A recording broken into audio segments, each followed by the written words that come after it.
Assalamualaikum warahmatullahi wabarakatuh. Bismillah, walhamdulillah, wassalatu wassalamu ala rasulillah wa ala alihi wa sahbihi wa mawalah, amma ba'd. Puji syukur kita kehadirat Allah subhanahu wa ta'ala yang hari ini kita masih senantiasa diberikan oleh Allah subhanahu wa ta'ala kesehatan, umur panjang, waktu dan kesempatan. Senantiasa kita ucapkan alhamdulillahirabbil alamin. Kemudian berselawat kita kepada junjungan kita baginda Nabi besar Muhammad sallallahu alaihi wasallam, Nabi anutan, Rasul tauladan, dengan membaca Allahumma sholli ala sayyidina Muhammad wa ala alihi wa sahbihi wasallim.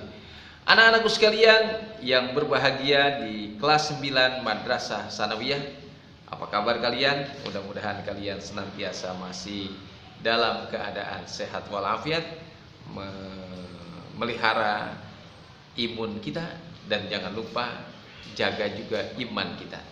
Kalian sudah balik, maka jangan sampai kalian tinggalkan sholat kalian. Jaga sholat kalian, zuhur, asar, maghrib, isya, subuh, jangan sampai dilewatkan begitu saja, karena itu sholat adalah kewajiban. Amal ibadah yang pertama kali nanti di akhirat ditanyakan oleh Allah adalah ibadah. Kalau kalian ingin berkah dunia kalian, dikabulkan segala apa yang kita cita-citakan, dekatkan diri kepada Allah dengan melaksanakan ibadah sholat. Itu pesan saya di awal pada pelajaran kali ini. Nah, anak-anakku sekalian yang berbahagia, di kelas 9 Madrasah Sanawiyah, kita lanjutkan pelajaran kita dari pertemuan yang lalu. Yang lalu kita sudah bahas tentang hutang piutang, apa itu bor sebagai sebuah jaminan dalam sebuah gadai, ya. Sudah saya pesankan banyak hal tentang utang piutang dan gadai. Mudah-mudahan itu dipahami dan tidak menjadi sebuah kebiasaan. Walaupun bagi kita yang berkelebihan menghutangi orang yang sedang kebutuhan punya nilai yang besar di sisi Allah Subhanahu wa taala. Anak-anakku sekalian yang berbahagia, bahasan kita sekarang di halaman 17 dalam fikih kita di kelas 9 ada istilah al-ajru. Apa al-ajru itu? Adalah upah. Upah itu kalau orang kerja biasanya dikasih upah. Atau kalau dia berseragam di pabrik, di kantor dan lain sebagainya, istilahnya tiap bulan dibayar rutin gaji. Ya, dalam istilah fikih disebut dengan al-ajru. Upah pengertiannya adalah pemberian sesuatu berupa barang atau uang kepada seseorang yang telah bekerja. Ya, umumnya uang. Zaman dulu bisa berupa barang. Orang bisa bekerja membersihkan rumah, dikasih upahnya sepiring nasi, zaman dulu bisa. Kalau sekarang berbentuk uang. Jadi pemberian sesuatu berupa uang atau barang kepada seseorang yang telah bekerja atau dimanfaatkan jasanya oleh kita. Jadi kita kasih upah sebagai balas jasa atas tenaga atau jeripaya yang dilakukan. Upah merupakan hak pekerja, kewajiban tuan atau kewajiban orang yang memberikan pekerjaan berdasarkan jenis pekerjaannya. Jadi upah itu hak pekerja yang harus kita penuhi. Kalau kita punya karyawan, punya pembantu, punya orang yang bekerja kepada kita, itu kewajiban kita untuk dipenuhi, karena itu adalah hak mereka, ya. Nah, itu sesuai dengan profesi dan pekerjaannya, tergantung. Makanya kalau pekerja di kantor ada tingkatan-tingkatan, ada OB, ada karyawan biasa, ada kepala bagian, itu gajinya berbeda-beda sesuai dengan kemampuannya.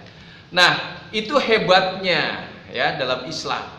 Bukan hanya mempelajari tentang keimanan, bukan hanya mempelajari tentang ibadah, tapi sifat-sifatnya muamalah, hubungan antar manusia, salah satunya pekerja dan pemilik pekerjaan, itu diatur salah satunya dengan al-ajru, yaitu pembayaran upah. Nah, kita bersyukur menjadi pemeluk agama Islam. Ini menunjukkan bahwa Islam itu agama yang sempurna yang kita anut. Mudah-mudahan keimanan kita dipelihara. Raditu billahi robba wa bil islami dina wa bi Muhammadin nabiyya.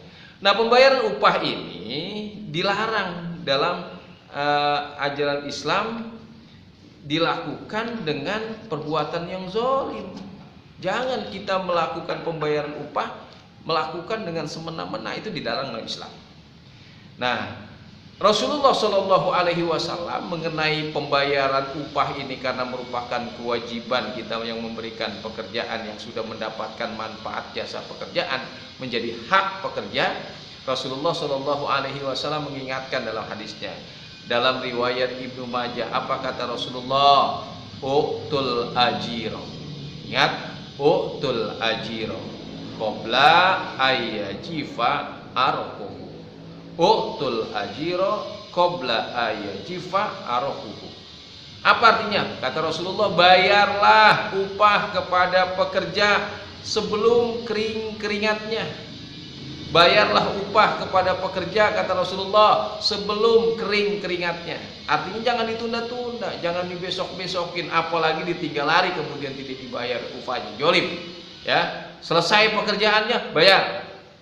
Selesai tuntas pekerjaannya, penuhi haknya. Itulah yang diingatkan oleh Rasulullah Shallallahu Alaihi Wasallam. Pada dasarnya hukum pemberian upah itu mubah atau boleh. Namun jika hal itu telah berhubungan dengan hak seseorang sebagai mata pencaharian, berarti wajib.